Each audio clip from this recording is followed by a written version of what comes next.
रहे हैं new India News network. मैं हूं आपके साथ प्रगति मिश्रा। रुक करते हैं खबरों की ओर। शिवमोगा में वंशवाद बगावत का त्रिकोण, येदियुरप्पा के बड़े बेटे राघवेंद्र बीजेपी से फिर मैदान में। आज और कल यूपी को मथेंगे प्रधानमंत्री नरेंद्र मोदी। 7 लोकसभा सीटों पर करेंगे चुनाव प्रचार। महिला सुरक्षा के बारे में हमें बीजेपी से सीखने की जरूरत नहीं, अभिषेक बनर्जी ने पीएम पर लगाए गंभीर आरोप। कनाडा पुलिस का दावा, निज्जर की हत्या के मामले में गिरफ्तार किए 3 संदिग्ध, भारत पर लगाया बड़ा आरोप। आज कानपुर में पीएम मोदी का रोड शो, सीएम योगी भी होंगे साथ। एसपीजी ने संभाली सुरक्षा व्यवस्था। वंशवाद की बेल पर चढ़ी कर्नाटक की सियासत में बीएस येदियुरप्पा के गृह नगर शिवमोगा में इसकी जड़ें और गहरी है। भाजपा ने एक उपचुनाव मिलाकर लगातार तीसरी बार येदियुरप्पा के बड़े बेटे और सांसद वीआईपी राघवेंद्र को मैदान में उतारा है। उनके खिलाफ पार्टी के बागी नेता ईश्वरप्पा निर्दलीय ताल ठोक रहे हैं। चुनाव से पहले तक येदियुरप्पा के करीबी रहे ईश्वरप्पा ने बेटे को टिकट न मिलने पर बगावत की है। कांग्रेस ने पूर्व मुख्यमंत्री एस बंबारप्पा की बेटी गीता शिव राजकुमारी को टिकट देकर वंशवाद के मुकाबले को त्रिकोणीय बना दिया है।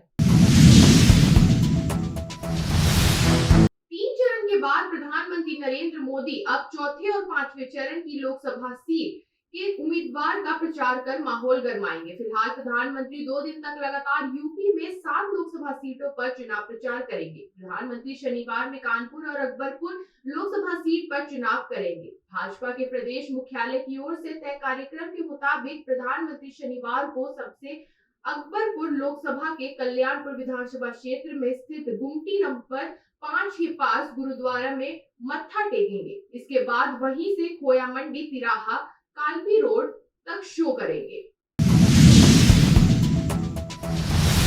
इस समय देश में लोकसभा चुनाव 2024 की गर्मी बढ़ी हुई है। इस बीच देश में 14 राज्यों में मतदान पूरे हो चुके हैं। आगे के चरणों में कई प्रदेश में मतदान कराए जाने हैं।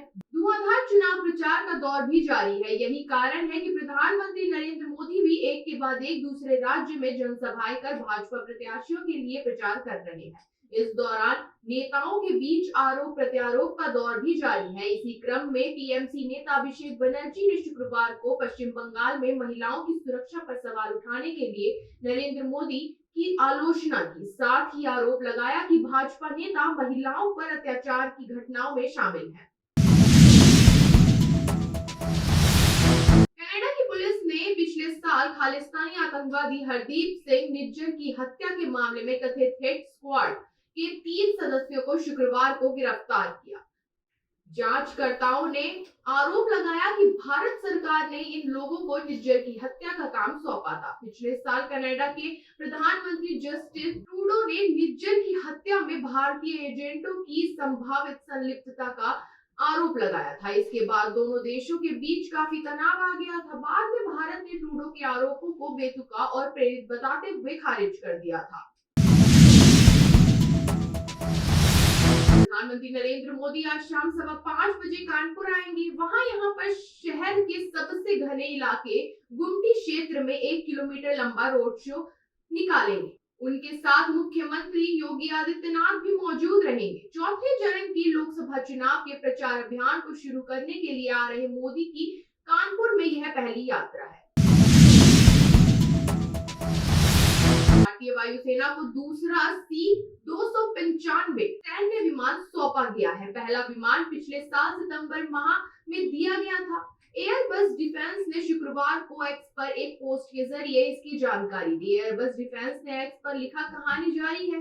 भारतीय वायुसेना के लिए दूसरे C-295 विमान को भारत को सौंपा गया है। भारत की ओर से ऑर्डर किए गए कुल 56 विमानों में से 16 का उत्पादन एयरबस द्वारा स्पेन के सेविले में किया जाएगा। एक औद्योगिक साझेदार के रूप में शेष 40 का उत्पादन पश्चिम भारत के वडोदरा में टाटा एडवांस सिस्टम PASL द्वारा किया जा रहा है। मेक इन इंडिया के तहत C295 के लिए वडोदरा में पहला संयंत्र 2026 में शुरू होने जा रहा है।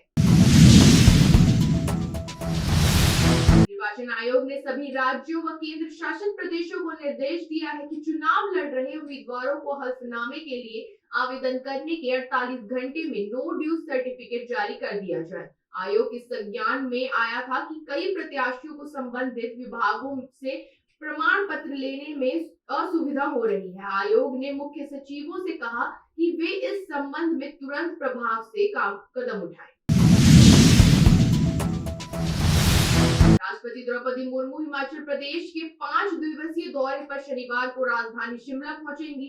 शनिवार सुबह 10 बजे कल्याणी हेलीपैड पर राज्यपाल शिव प्रताप शुक्ल और स्वास्थ्य मंत्री धनीराम शांडिल राष्ट्रपति की अगवानी करेंगे। यहां से राष्ट्रपति राजधानी शिमला से सटे हराबड़ा में अपने आधिकारिक निवास स्थान रिट्रीट जाएंगी।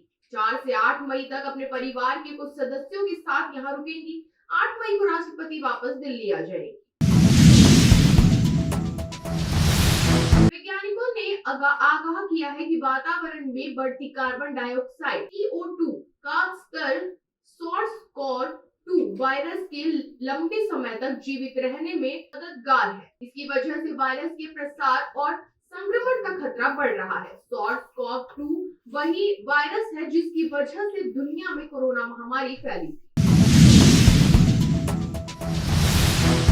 सुप्रीम कोर्ट ने केंद्र सरकार से भारतीय न्याय संहिता की धारा 85 और 86 में आवश्यक बदलाव करने पर विचार करने को कहा है, ताकि झूठी या अतिरंजित शिकायतें दर्ज करने के लिए इसके दुरुपयोग को रोका जा सके। शीर्ष अदालत ने कहा कि सहनशीलता और सम्मान एक अच्छे विवाह की नींव है, छोटे मोटे झगड़ों को तूल नहीं देना चाहिए। इस टिप्पणी के साथ ही शीर्ष अदालत ने एक महिला के उसके पति के खिलाफ दायर दहेज उत्पीड़न के मामले को रद्द कर दिया।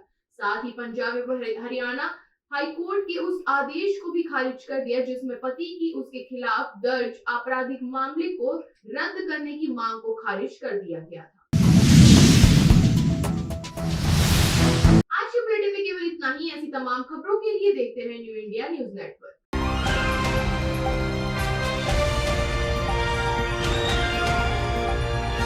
दिल्ली, हरियाणा, उत्तर प्रदेश, राजस्थान की हर खबर के साथ देखते रहिए न्यू इंडिया न्यूज नेटवर्क।